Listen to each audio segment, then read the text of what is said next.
Assalamu alaikum everyone. So today we are discussing about the regulation of cardiac activity. And if you remember, then from our previous video, we had studied about the anatomy of the human heart and the mechanism of generation of heartbeats. And from the same video, we already know that the human heart beats on an average of 72 to 75 times per minute, right? But this speed is for the resting state, which means whenever we are in any kind of danger, let's say for example, there's a dog chasing us and we are just running for our life. In that case, you might have observed that the heartbeat suddenly starts to increase, right? And there are two questions that arise from here. The first one is, how does actually the heart sense that there is some danger in the external environment, right?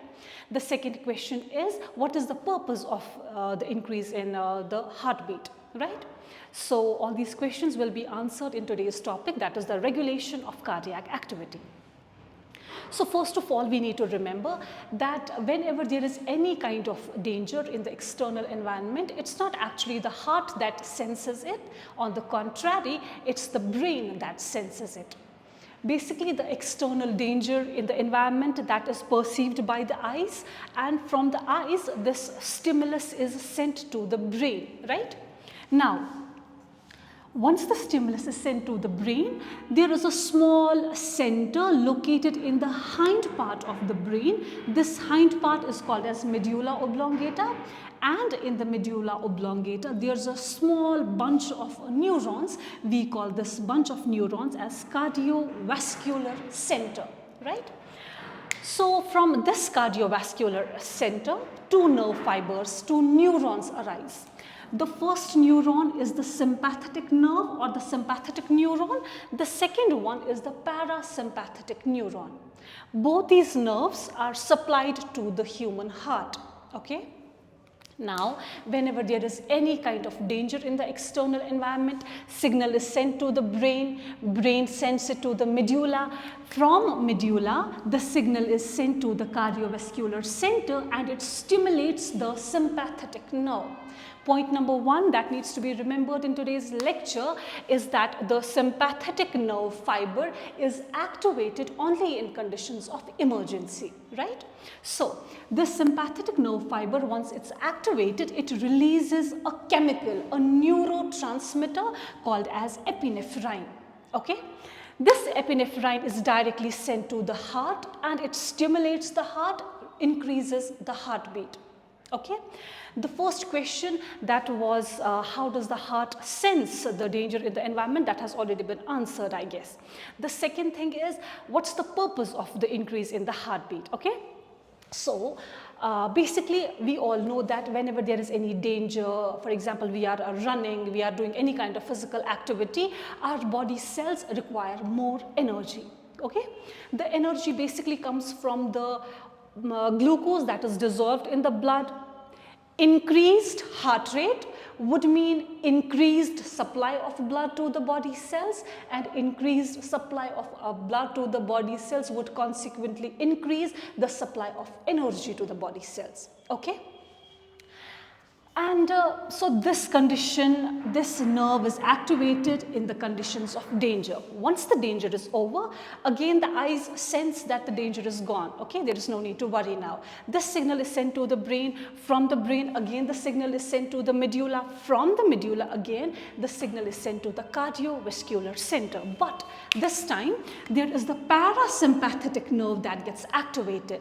And upon the activation of parasympathetic nerve, it releases another neurotransmitter, another chemical called as acetylcholine, okay? The second takeaway for today's lecture is that parasympathetic nerve is activated during the resting state or during the normal conditions, okay? Now, once the acetylcholine is released, it acts on the heart and it causes the heart to calm down, bringing the higher heart rate back to the normal, that is 72 to 75 beats per minute, okay? This kind of control that is carried out by brain on the cardiac activity, this is called as a neural control, okay, because this is mainly carried out by the help of the nerve fibers that are connecting the brain to the human heart, right? There is also another kind of procedure that is responsible for regulating the cardiac activity, and this procedure occurs via the blood, okay. In our body, we have an organ called as kidneys. Over the kidneys, there's a gland that is called as adrenal gland. This inner part of the adrenal gland, this is called as adrenal medulla, okay? Just remember this thing. The inner part of the adrenal gland is called as adrenal medulla, okay? Whenever there is any danger in the external environment, besides the stimulation of the brain, the signal is also sent to this adrenal medulla, okay? This adrenal medulla causes the release of a hormone called epinephrine and norepinephrine, okay? This is the same hormone that's released over here, but here this chemical is called as a neurotransmitter, and here this chemical is called as a hormone. What's the difference between the two? Basically, whenever any chemical is transmitted by the help of neurons, they are called as neurotransmitters, and whenever the chemicals are transmitted through blood, they are called as hormones, right?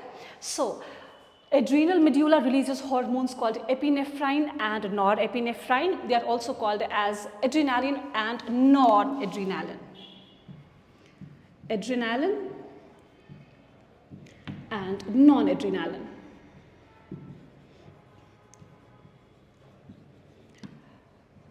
These hormones from the adrenal medulla are directly released into the blood, and from the blood slowly and steadily they are carried towards the heart. Inside the heart, they cause the same action, that is, they cause the increase in the heart rate, fine.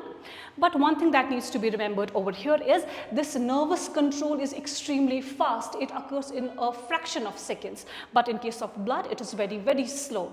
That is why you might have noticed that once we are out of danger, for a few minutes after the danger, even our heart is beating fast, right? So it is because of this epinephrine and norepinephrine that is still present in the blood.